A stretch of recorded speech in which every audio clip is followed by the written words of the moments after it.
opinion. No, I don't know what it is. What can you tell us about the upcoming season? Well, it's we got a new showrunner in John Schreiber of Breaking Bad and X-Files, other fantastic shows, and he's kind of really grounded the show this year.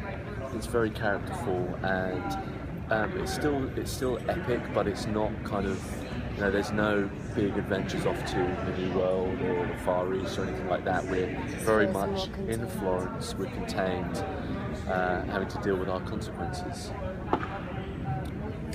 So with that, I guess piggybacking off that, season 1, you all were kind of together as a group. Season 2, everyone kind of had their own thing spread out. So season 3, you all come back together, kind of working and interacting.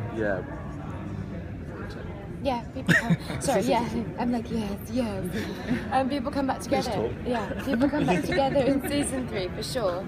And I think the fans who missed people not being together in season 2 will feel definitely they'll feel more satisfied this year because and also like you and I had quite a lot to do together this year, which was amazing. Lucretia and Zoe came together, and I think you'll also see in such a different way to we did in season 2. In extraordinary circumstances. This is a lot of people kind of hit rock bottom as a reaction to Leo's actions, and it's the kind of repercussions of that throughout the characters and the relationships.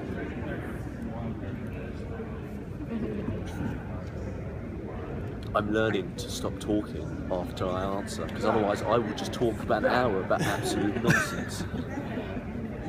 Yeah, notice that? No, it's what we both do. Yeah. We fill the gaps. Yeah, and then we waffle on. And then we panic. How did you react to the season finale of the second season? Second season. I know, it's so funny when we're going back to second season feels so strange for us because we're so in the belly of season 3 now that our life is the stories that we're creating. We pick up season 3 at that pivotal moment at the end of season 2.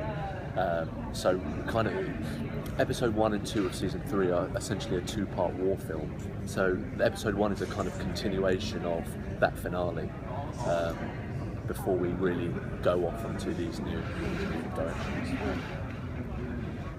Have you done any research of Da Vinci in that time period for your characters? Yeah, I mean, I definitely researched him before I started the show because I thought Leonardo da Vinci, he painted the Mona Lisa, and then suddenly you just discover that he's done so much, and he was an artist and a war engineer and an anatomist and all these different things that you didn't realise, which is really fascinating. And I can't remember the question. my character is based on. We're tapping out. We did do a lot of research, but yeah, your character is. My character is based on a guy called Tommaso Messini, who is actually a real life figure who was a very, very close and long-term friend of Leonardo. And he was actually the first guy to go into Leonardo's glider that you see Nico do in season 1. It was actually Sarasta who broke his leg. So I knew a little bit from sort of David back then. And Lucretia existed. She was a real character. She was there. And then she kind of just. Then her life just stopped, and we didn't know where her life took her after a year or so. So then the creators just ran with it and developed the character. And she's who she is today. You're in Guardians of the Galaxy. Yes. What was it like being with Batista there? Like, what was he like in person? Awesome. Yeah. Were you a big fan? Yes, I am. It's an amazing film to be part of. Yeah, it's an amazing experience. James Gunn's such an awesome director.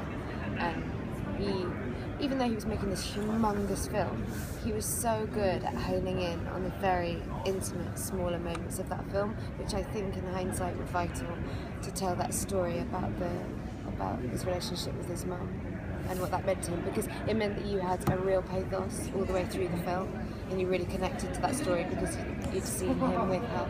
So I thought it was a good telling. I thought, yeah. So They were all amazing. So season 2 or season 1 as well, like it's really steamy. So can we expect more romance in season 3? You might find some romance. It's pretty steamless in season 3. Isn't it? I don't know if it's steam less, but it's definitely not. It's not. Steam It's full. not. It's not as saucy, perhaps, as certainly season 1 was. There's some stuff. Oh, there is actually. You're right. I'm actually talking absolute nonsense, as ever. But I think what I'm trying to say is season 3 is. It feels like the characters and the show has kind of matured a little bit, Yeah. and it's. Do you know what I mean by that? Yeah, definitely. So it's not steamy for steamy's sake. No, It's there's reasons behind it's it. earned romance and relationships. Sorry. No. I mean, we're still shooting. I can try and make it a little bit simpler. I mean, that's pressure off you. That means like you don't have to diet as much. Yeah. It'll work out. In a scene where it's completely inappropriate to Yeah. be steamy. I'm going to be you entirely just nude. suddenly- you just- I'll be nude from now on. Yeah, because that's steamy. It's awfully steamy.